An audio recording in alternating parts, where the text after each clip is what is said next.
This is the Big Points F1 podcast brought to you by the Big Points F1 fantasy game, the only one, as far as I know, that has no budget cap and big points on offer for correctly predicting the top 10 finishers. Tom here, and with me to debrief after the Canadian Grand Prix weekend, it's Joel.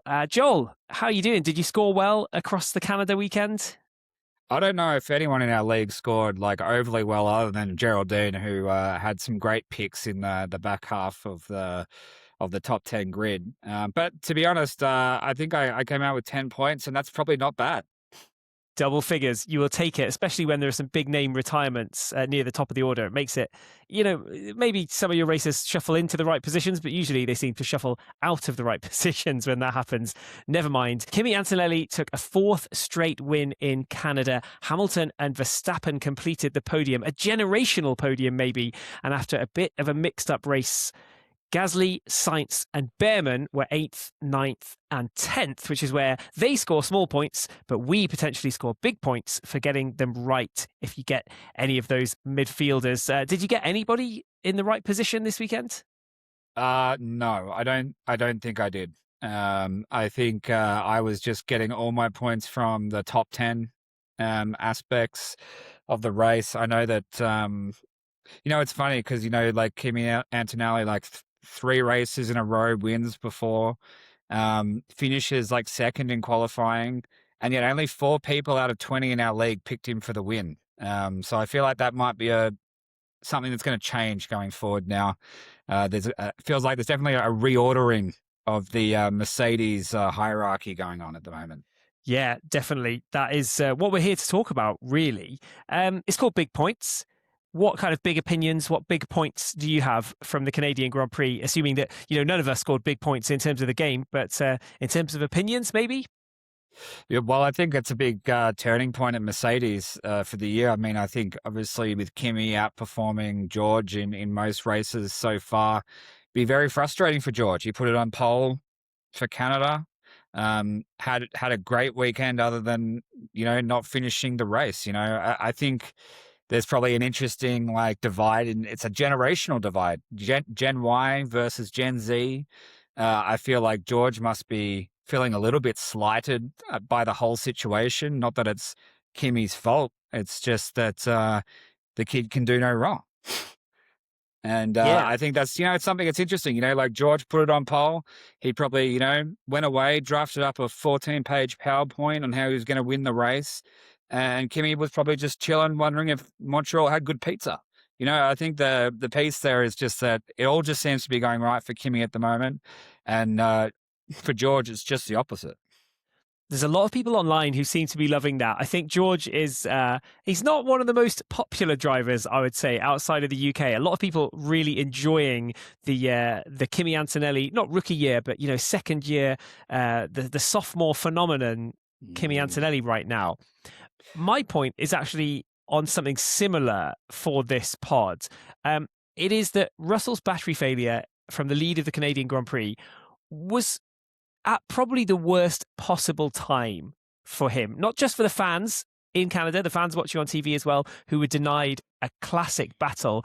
We potentially had this kind of season-defining back and forth between the two Mercedes drivers all weekend. It's exactly what you want to see, and we were robbed of that, unfortunately. But you had this feisty sprint win for Russell. He got his elbows out a bit, some strong defense against teammate Antonelli. It's just what we want to see, that kind of racing.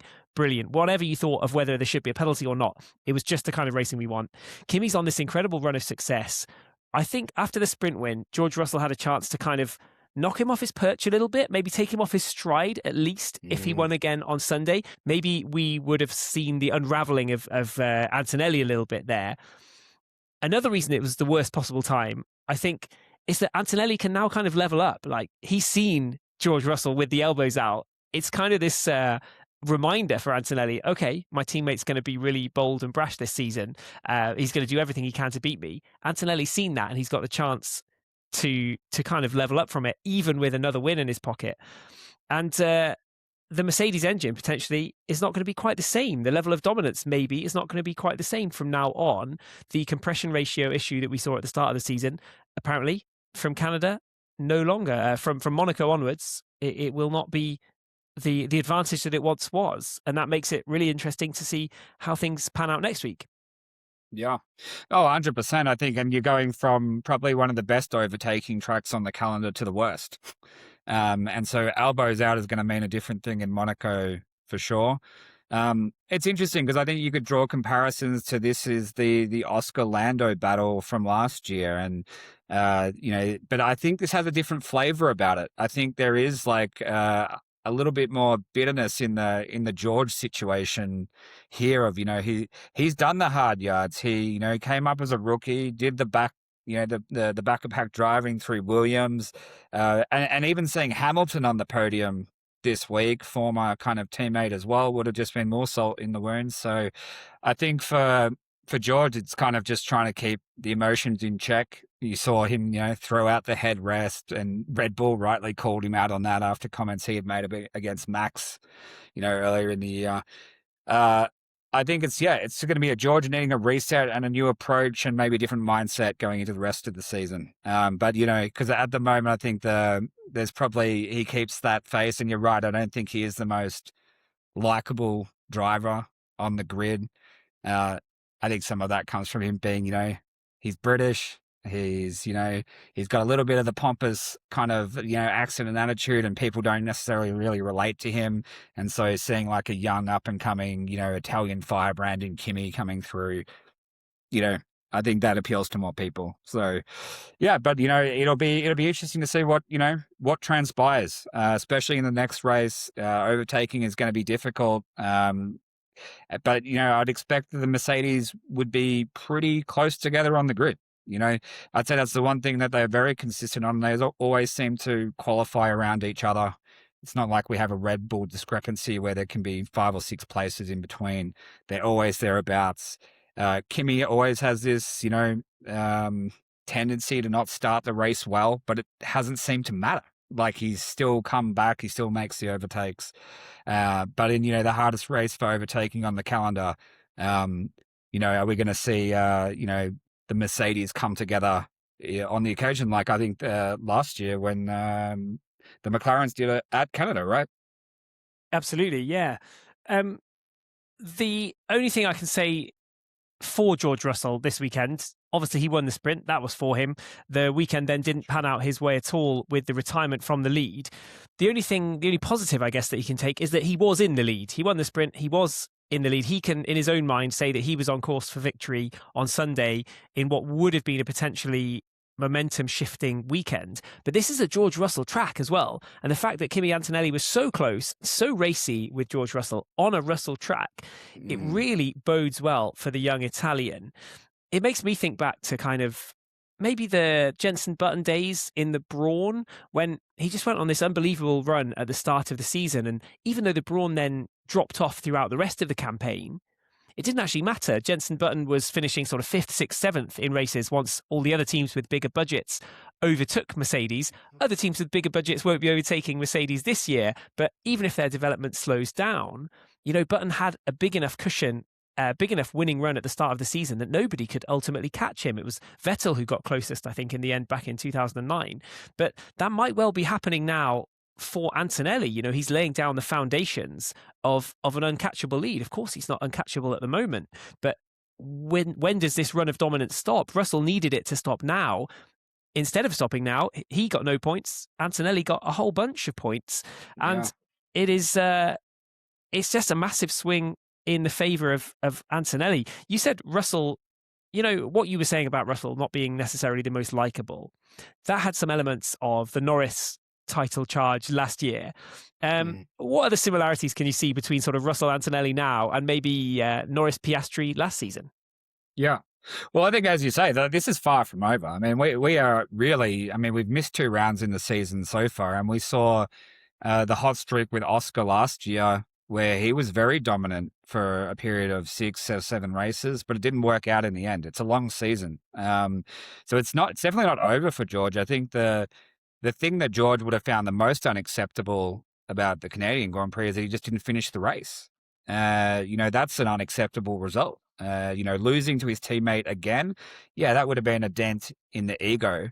But he's not falling way off the pack. Now he gets 0 points in a Grand Prix win, and those are the things that are going to kill you. And that won't be something he'll be looking to replicate anytime soon. I think, yeah, it's interesting. I mean, I think you would peg Lando to George in a way, but I think Lando is like a little more likable than George, and then Oscar and Kimi may be similar as well. So the dynamic is definitely similar. I think just from like who people are rooting for, who they're going for, and it's it's somewhat like the best drivers that are going to be leading the sport for the next decade. Like, this is the racing we wanted to see for years. I mean, we went a long time in F1 where picking the winner of the race was pretty much a given.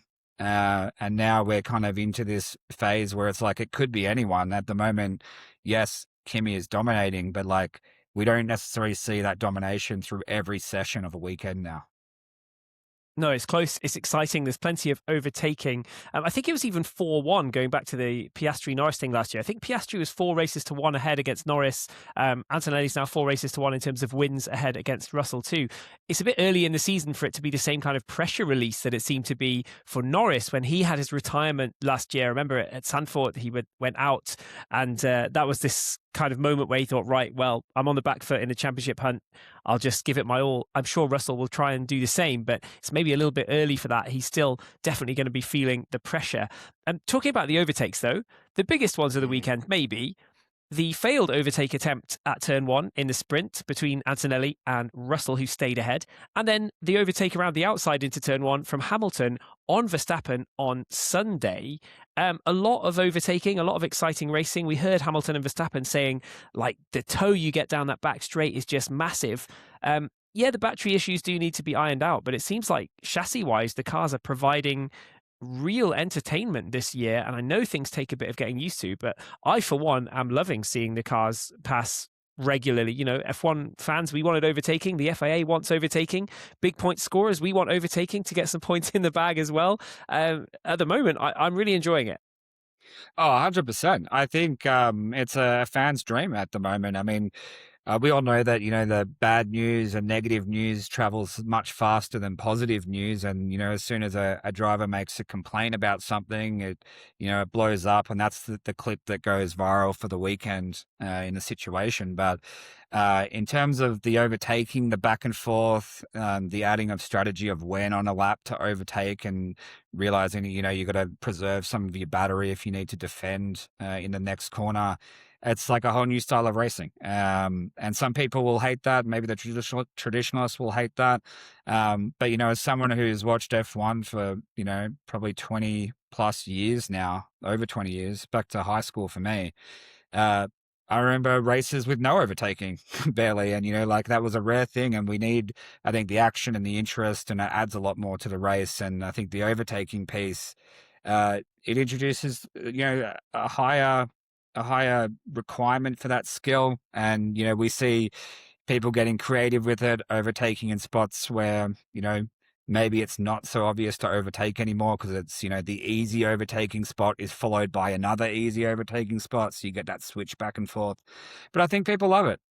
I mean, I think people deep down, like when you were looking at that battle between Kimi and George on the weekend, I know someone in our group chat was like, oh, there's no way both of these drivers are going to finish the race at this pace. Like, it's just like straight head to head. And like, that's exactly what you want as a fan. And, there's always like a little bit of me of like, love seeing it coming together, a little clip of the wheel or something like that, just, every now and then. And overtaking obviously increases that, chance of that happening and the excitement of the race. So I think we're heading in a good direction with F1 and the racing style. Yes, definitely some things with batteries and whatnot to be smoothed out. But, I think the positives are much, much better than the negatives at the moment.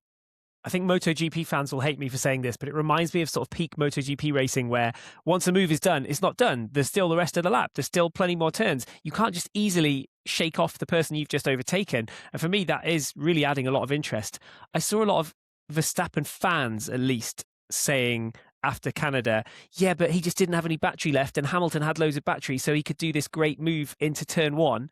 And I'm thinking, yeah, Exactly. A great move into turn one. That's brilliant. Verstappen also had access to battery. He didn't complain about it. He could have also deployed his battery differently. It's just another element to how they have to overtake. It takes a bit of thinking. And there's a lot of reasons that Verstappen's weighing up, for better or worse, whether he's going to be in F1 next season. But I don't think it's because of getting used to the battery and getting used to how to overtake like this. He's as racy as anybody. And I'm a bit fed up of seeing all these articles about whether he's going to be in F1 next year. Of course I hope he is. Of course I hope he sticks around. If not, he's a cool guy. He's got loads of other interests. He's got loads of other great racing series and an extreme level of talent in whichever car he's in. Honestly, I don't want to see too many articles about whether Verstappen's going to be here or not. I'm happy for him to just make up his own mind and hopefully have a bit of fun this year.